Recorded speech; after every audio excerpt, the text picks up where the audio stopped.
The presenting sponsor of this episode is Scratch. Scratch is an innovative new yarn and craft supply shop located in Lebanon, New Hampshire.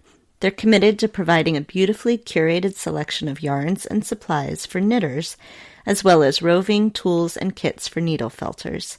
Their shop also features embroidery, sewing, and select fine art supplies. Scratch operates with the guiding notion that makers are curious and creative and should be able to find exciting, high-quality materials to work with all in one place. Scratch is also proud to offer Yarn Club, a monthly yarn subscription box that brings you gorgeous, hand-dyed yarn in nature-inspired colorways. You can find their full selection of yarns, notions, and supplies on their website at scratchmakerspace.com and on Facebook and Instagram at scratchmakerspace. Podcast listeners will receive a 15% discount with the code 2BROADS. That's TWOBROADS. Again, you can find them at scratchmakerspace.com. Hey everybody, this is Kelly with Two Broads Talking Politics. I'm here with my co-host Sophie. Hey Sophie. Hey everybody. And we have two special guests with us today. We have Emily, who is a clinical social worker. Hi Emily. Hi. Hey there. And we have Kate, who's a licensed marriage and family therapist. Hey Kate. Hello everyone.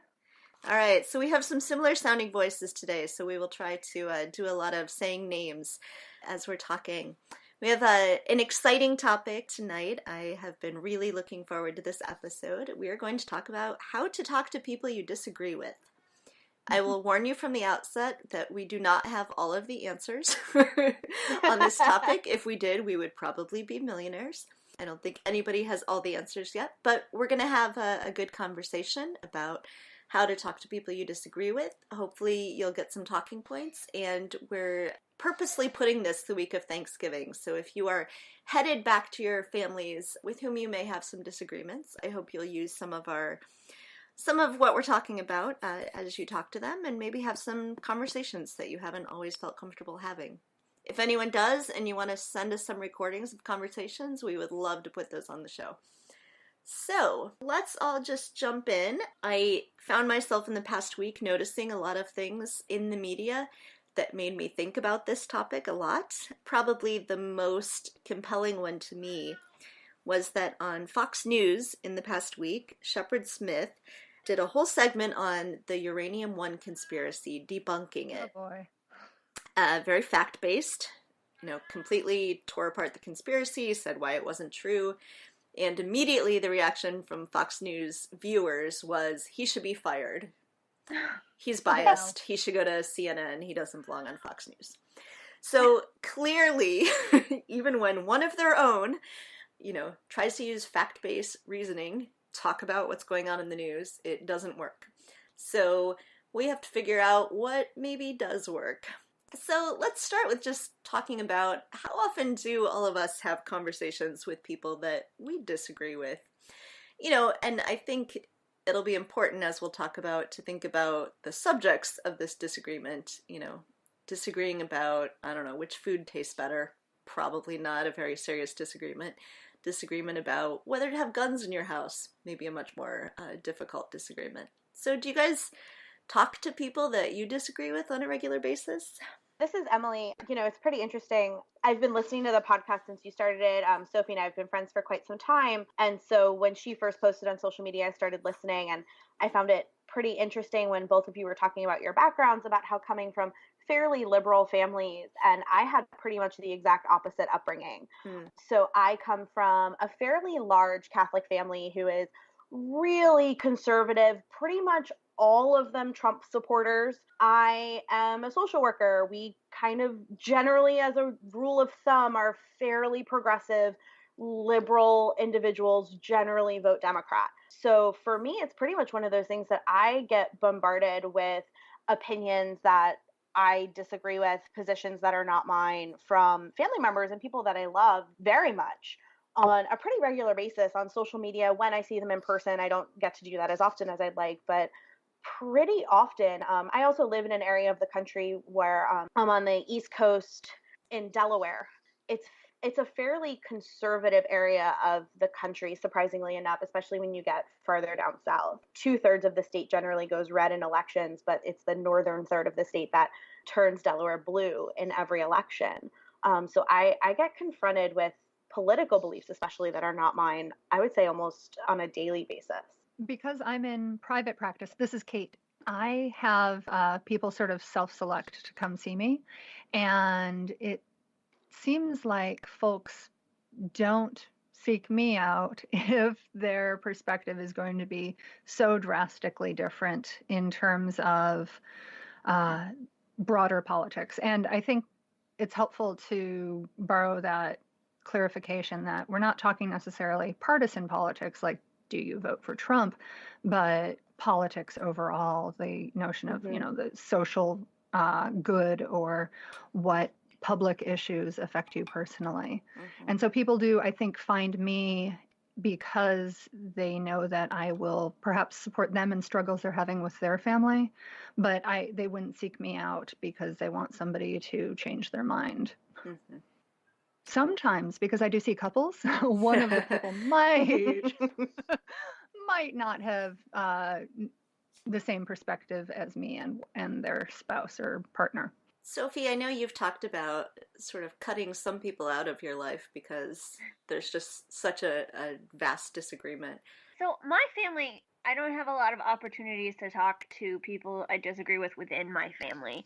My family, both immediate and sort of more distant, are all pretty liberal. Even the ones who live in like West Virginia are all pretty liberal. So that's not really an avenue that I get to explore a lot. And my husband's family, his immediate family, is all fairly liberal.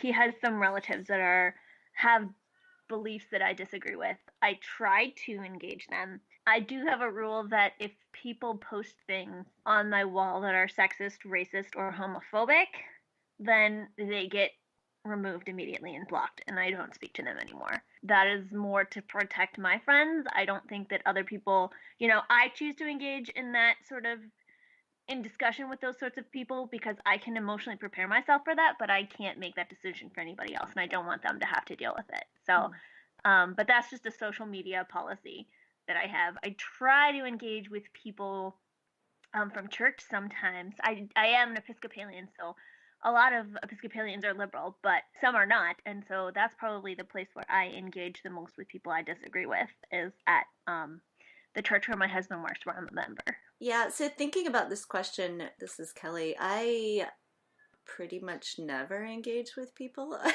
disagree with. I sort of realized that as I was thinking through the question. I live in an extremely liberal area. All of my immediate family are pretty liberal. And I've just cultivated my social media to the point where I think I'm still technically Facebook friends with some Trump supporters, but I don't engage with them at all, and Facebook makes that easy to do since we don't engage with each other, we don't see each other's stuff, and it's been pretty easy, but I think that's to my detriment. It might make me happier, it might make my blood pressure lower, but I don't know that it's good for me, and certainly not, for sort of furthering conversation, for us to just be totally ignoring each other. So that's something that as we're talking about this, I want to think about ways that I can maybe do some more of that. We'll be visiting family in Ohio, over the next month or so with holidays coming up, and so I want to see if maybe I can find some ways to actually have some conversations like that. I just want to point out that I spoke to 3 different people that I know, and I mentioned that this was the topic of our podcast, how to talk to people who disagree with you this week. And I got the same answer from 3 different people. Don't. So, I don't think you're alone, Kelly. I think that most people, would prefer to not necessarily have to engage with people that they disagree with. Yeah, or at least not engage about politics. Yeah. I'm not unfriendly to the few relatives I have who are Trump supporters or who are at least, very Republican. But we just don't ever talk about politics.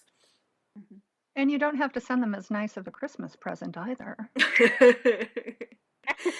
I'm a Grinch. I don't send anyone anything. So, this might be a fairly obvious question. Maybe it's not. But what method of communication do we think is most effective when we're talking to people we disagree with? What do we actually use? What do we find effective? I think to me, it seems like the answer must be that in person is the best way to do this. But maybe that's not the case. What do you guys think? This is Kate. I think that actually sometimes having online conversations, while I know we all talk about how you can't read tone on the internet, if somebody is in a headspace where they're wanting to learn more deliberately about a position they disagree with, I think that being online lets them mediate how much information they're getting and take the time to process it rather than feeling like they need to engage and get overwhelmed by information that's contradicting how they've previously understood the world. Yeah, in that respect, I definitely do agree with Kate. This is Emily. I think that having some of those conversations online can be very effective if both parties are coming from the place of, I want to learn from you. I'm interested in learning more about this. I'm interested in having a dialogue. It's been my experience that those kinds of conversations that are maybe happening on social media or through text message where you're not actually hearing the person's voice are possibly best still kept in private. I think one of the things that we encounter a lot, and it's become a fairly pop culture term, is the backfire effect, right? This idea that when you are confronted with facts and evidence and numbers and figures and research that directly dispute your point of view, generally all people tend to double down and strengthen those beliefs as opposed to actually thinking critically. And I think that one of the ways that we can minimize that if we're going to have those conversations online is to have them privately. Because, we do live in a culture where winning is important and being right is important. And I think sometimes people are a little more willing to back down and say, maybe I'll think about that if it's not happening in such a public forum. Yeah, I think that's a really good, this is Sophie. I think that's a really good point because I personally find it much easier to have these types of conversations through written communication. I get really upset in person and I find it hard to not only explain my viewpoint well, but also explain my viewpoint without yelling at people and saying mean things. But I actually find it much easier to have calm, respectful conversations with people in writing, and that includes on the internet actually, because I'm able to stop and after I write something, think about it, come back to it, and say, okay, well what this sounds like is that I'm casting aspersions on this person. I don't want to sound like that. I want to sound inviting and encouraging. I'm gonna rewrite what I said. So I find that a lot easier. But I like your point about doing it in private because I do find that sometimes a conversation that starts out to be respectful and to be a mutual exchange of ideas, nobody wants to be the person who doesn't get the last word.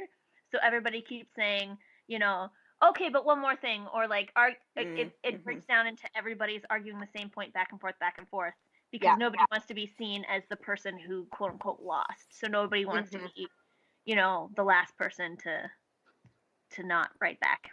Yeah, exactly. And this is Kate, and I can't help but think, so the sort of couples therapy I do, one of the exercises is this disagreement style where you recognize there's a heated topic and the two people in the conversation, one of them has to agree to take the position of the listener and get to the place where they're able to state the other's perspective to the point that the speaker agrees, yes, you've got it. It doesn't mean you have to agree, but yes, you understand how they've gotten where they are. And I think it's really cool because while I'm doing this with couples, it actually originated as a mediation strategy for political conflicts, like Middle East peace talk level of conflicts. So I think it helps couples when they're having disputes realize hey,